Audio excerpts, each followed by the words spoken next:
Welcome to the Bookistrator, where I share the stories I love through illustration.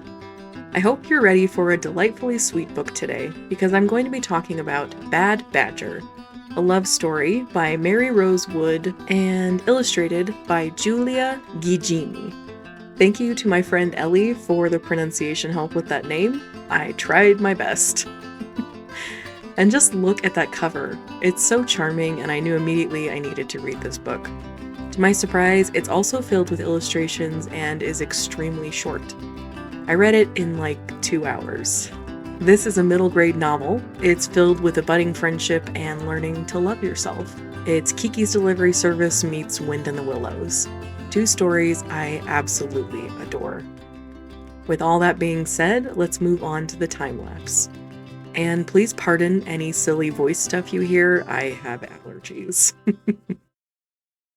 I was using a new brush for this illustration, so needed to test it out first here. Hence the handy-dandy rapid-fire profile drawing.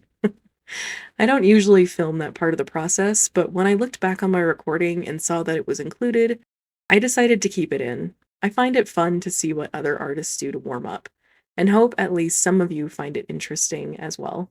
For this piece, I wanted to do a very simple illustration of our titular character, Septimus the Badger, enjoying a lovely cup of tea on a window ledge. He's looking out at the sea, and more particularly, the seagulls flying through the air. This book is a charming look at the life of a little badger who feels like he is a very poor example of his species. Septimus doesn't like dirt or sand. He hates being dirty. He has spots while other badgers don't. He loves Italian opera and tea and bread and being cozy in his little home. When a seagull lands on his deck one day, Badger decides this is his chance to make his very first friend. But what if the seagull doesn't like the things he likes? What if the seagull finds him annoying? Septimus, through this book, comes to learn his own identity and how important it is to be comfortable in your own skin. As I said earlier, this book is very short, but as the story unfolds, I think it tells some very valuable lessons the oldest and youngest among us might need to hear. I was bullied a fair bit as a kid. Most of that was due to my appearance and the nerdy things I enjoy. I totally resonated with Septimus feeling like an outcast, desperate for a friend who could see and love the real him. I think all of us have felt that way at times, and I'm grateful for the people and community I have in my adult life now that see me so clearly. While simple, the concepts of this book were perfectly succinct. I enjoyed the moments where Septimus steps out of his comfort zone to help a friend, and later when he shares what he loves about his life and his home with Gully, the seagull.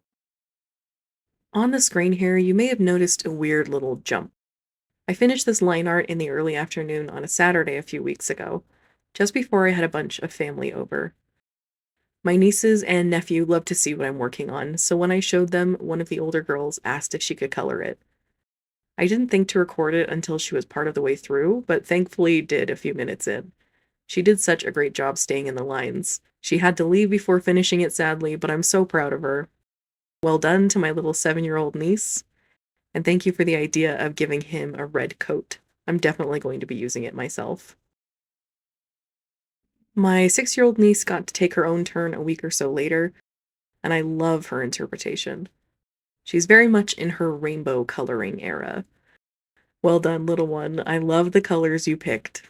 And finally, we have a very quick version from my 3-year-old niece who didn't want to do it anymore. Thanks, girlies. While I really liked the line art for this illustration, I ended up struggling a bit with the coloring portion. At first, I tried to go with this watercolor style, overlapping layers of translucent washes, and in a sepia tone that I think makes it look old, harkening back to the incredible illustrator Beatrix Potter. And while I have a lot of experience in painting with watercolor on actual paper, the digital version of it isn't something I have enough practice with to really nail yet. As this progresses, colors begin to get muddy and darker than I wanted. So, in a few minutes here, I'll try again. The first stage of that trying again is when I repainted the seascape in the distance. I chose a harder brush so everything wasn't so pale and kind of pitiful looking. While I liked this better, and especially the texture lines you'll see here, I ended up scrapping all of the color. Not to be poetic, but it didn't sing to me the way the line art did. and I felt like the illustration and the book itself deserved another attempt out of me. Something that would maybe have a small chance at doing the story justice.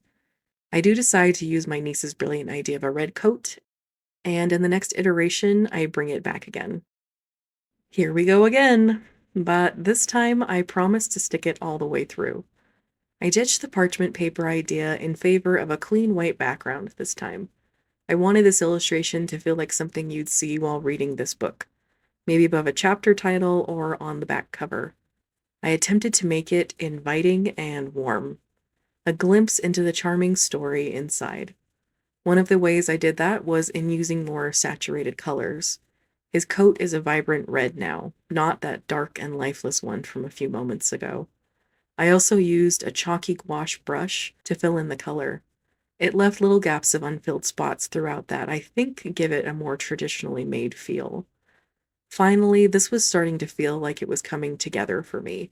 And of course, I added more texture lines that just make my art so much better, in my opinion.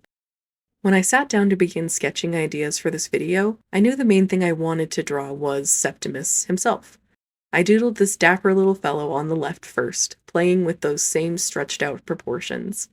Next, I tried a more active pose, leaning heavier into a more dynamic silhouette.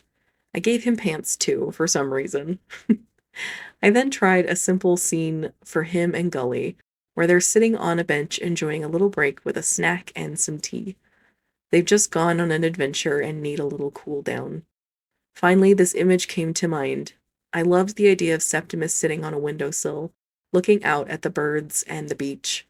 I made it all a little more squirt than my initial idea here on the canvas, especially the badger himself.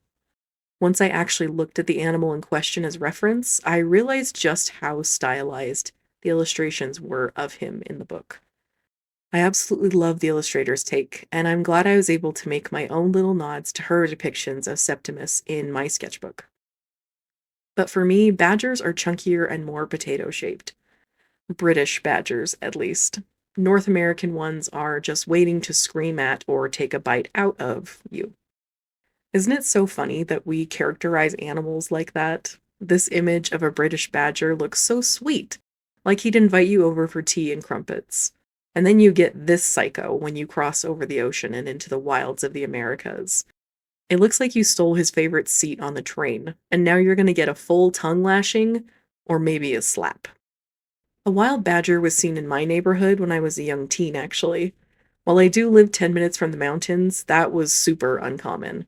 I remember being terrified that it had gotten into our house as we'd left the back door open to let in some fresh air that day. I checked under all of the beds and in the closets and stuff just to be sure it hadn't snuck in.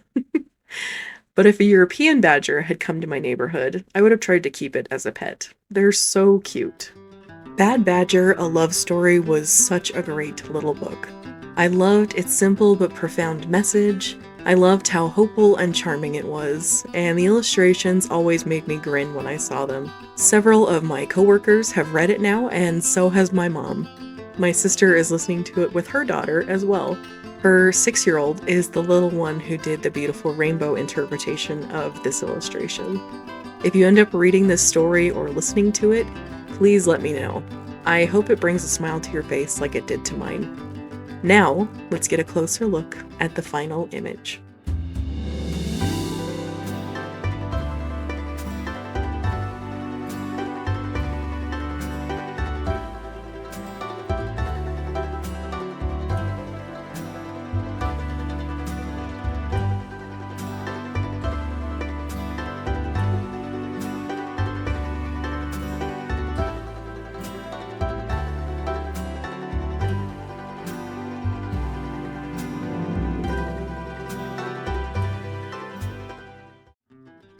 You may notice that this end screen is a little different this time. I really wanted to include the 3 pieces done by my nieces, along with my own take here. They each did such a great job.